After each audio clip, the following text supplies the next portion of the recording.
बिस्मिल्लाहिर्रहमानिर्रहीम, अस्सलाम वालेकुम। उम्मीद है तमाम स्टूडेंट खैर खैरियत से होंगे। आज का हमारा टॉपिक फिजिक्स है, मैट्रिक क्लास, कराची बोर्ड और टेक्निकल बोर्ड वालों के लिए। और आज हम चैप्टर नंबर 7 करेंगे, सर्कुलर मोशंस एंड ग्रेविटेशंस। ये चैप्टर बहुत इंपॉर्टेंट है और इस चैप्टर पर आपको बहुत सारी चीज़ें समझ में आएंगी, जैसे सरफेस कैसे करता है, सूरज ज़मीन के गिर्द, ज़मीन सूरज के गिर्द कैसे सरफेस करती है, चांद ज़मीन के गिर्द कैसे तो आज हम टोटली तौर पर जो है वो ग्रेविटेशंस के बारे में पढ़ेंगे और बहुत इंटरेस्टिंग हमारा टॉपिक है। चलिए स्टार्ट करते हैं 7.1 से।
ऑलराइट क्लास, हमारे पास एक क्वेश्चन है।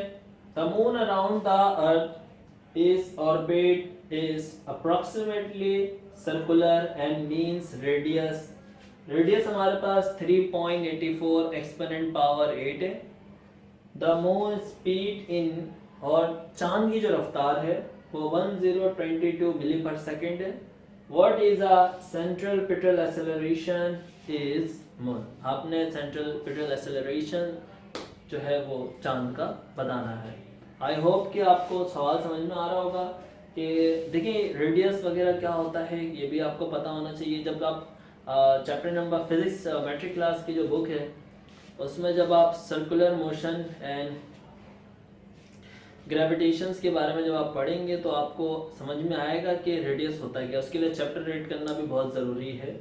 खाली एक न्यूमेरिकल से पूरे चैप्टर का मुताला नहीं हो सकता, तो आप एक दफ़ा ज़रूर चैप्टर पढ़िएगा, ठीक है। अच्छा जी, तो हमारे पास यहाँ पर दो चीज़ें मौजूद है, एक है रेडियस मौजूद है और एक है हमारे पास द मून ऑफ स्पीड भी मौजूद है। तो चलिए एक डेटा बनाते हैं। इसका डेटा कैसे बनेगा?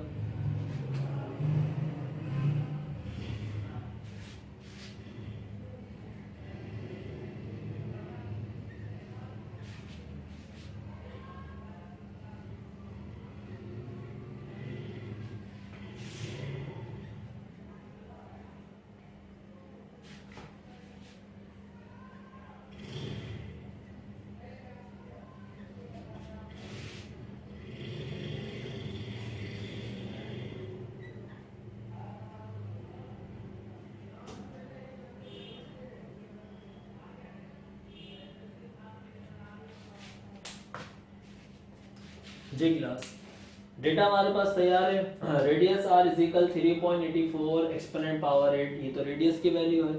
स्पीड मून के हमारे पास 1022 वेलोसिटी है और मालूम करना है हमने एक्सेलरेशन, यानी एसी मालूम करना है आपने, ठीक है। इसका फार्मूला है, एक बहुत इजी फार्मूला है।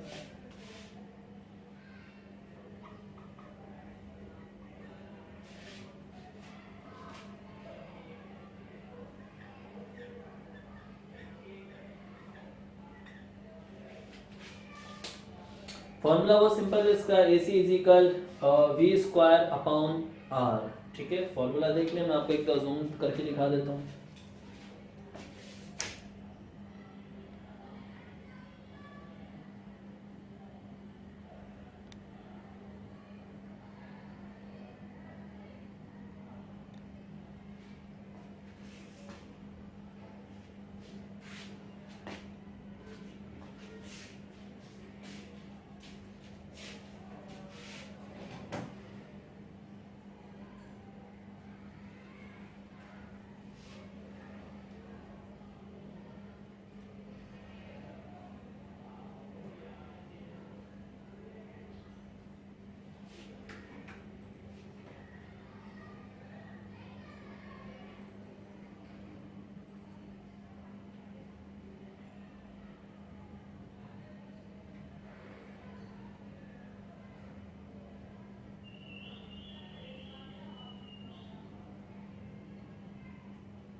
जी क्लास, फॉर्मूला आप लोगों ने लिख लिया है। ठीक है, अब फॉर्मूले के बाद हमने इस पर पुट करना है डेटा। तो यहाँ पर सॉल्यूशन की हेडिंग लगाएं। AC का AC होगा वी स्क्वायर हमारे पास,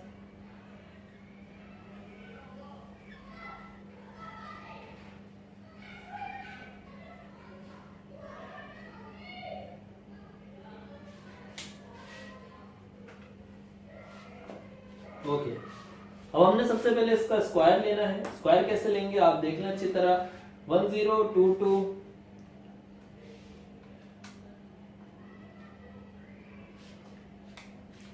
तो हमारे पास वैल्यू आ रही है 104484।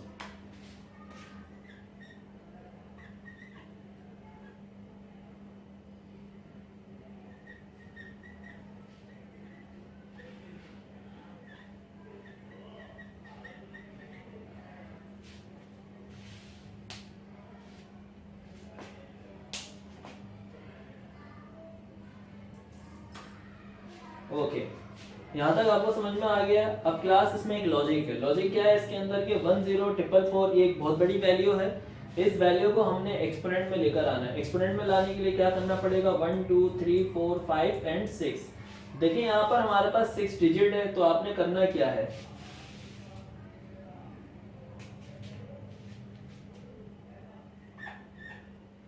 तो 6 हमारे पास डिजिट है, हमने ज्यादा नहीं, इसके अंदर सिर्फ 2 से 3 नंबर लेना है, लेकिन पॉइंट पे जवाब आएगा वो मैं आपको कन्वर्ट करना बता दूंगा कि 1.044 एक्सपोनेंट पावर 6, क्योंकि 6 डिजिट थे हमने पावर में ले लिया है, और अपॉन में वही आएगा 3.84 एक्सपोनेंट पावर 8। लेकिन मैं एक्सपोनेंट की जो कैलकुलेशन है वो सबसे ज्यादा की जाती है, मैं आपको दिखा देता हूँ करीब से।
जी क्लास, यहाँ तक आप लोगों ने दोनों समझना है इसको बहुत अच्छे से, क्योंकि आपने एक्सपोनेंट में लेकर आना है जवाब।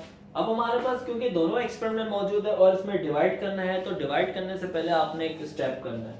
स्टेप का तरीका क्या है मैं आपको समझा देता हूँ। आपने क्या करना है कि AC इजिकल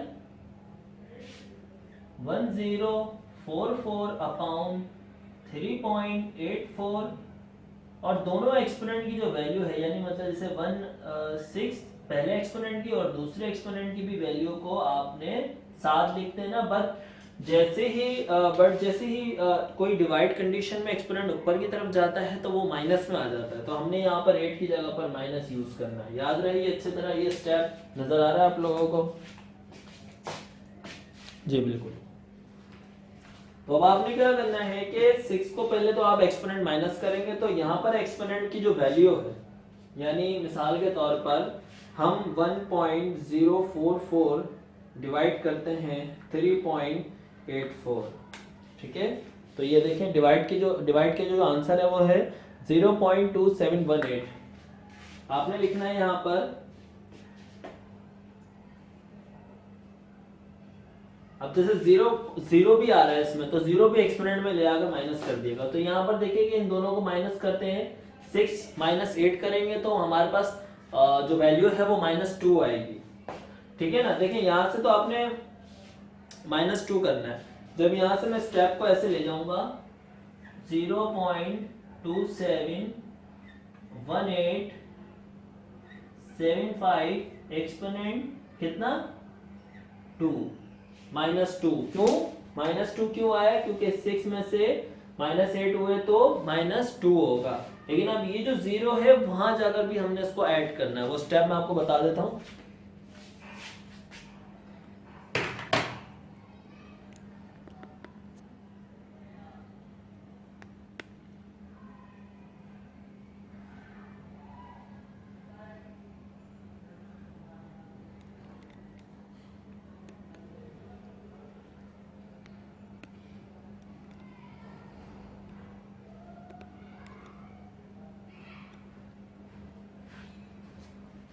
ऑलराइट,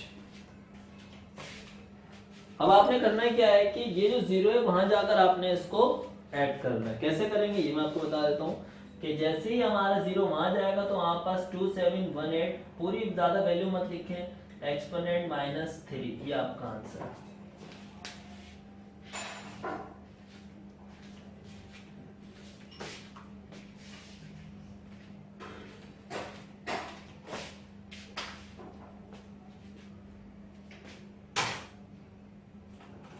रास्ते में हुई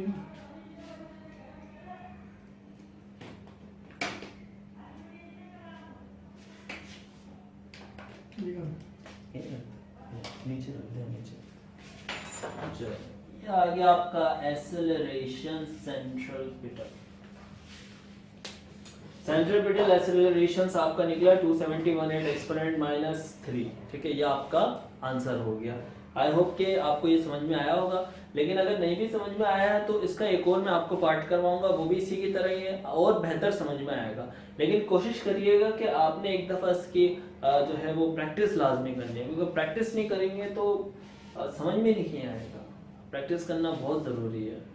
तो और आपके पास बुक तो मौजूद ही है। देखिए फिजिक्स की कोई भी आप एक बुक ले लें और उसमें तरीके सारे एक ही होते हैं, आंसर सबके सेम होते हैं, कोई अलग नहीं होता। मेथड अलग अलग होता है। जो आपको मेथड पसंद है आप उस मेथड पे हो, ये वाला मेथड अच्छा लगता है तो आप इस पे प्रैक्टिस करा करें। आई होप कि आपको जो है ये न्यूमेरिकल समझ में आया होगा। नेक्स्ट वीडियो के अंदर 7.2 में मिलेंगे इंशाल्लाह। अपना ख्याल रखिएगा। अल्लाह हाफिज़।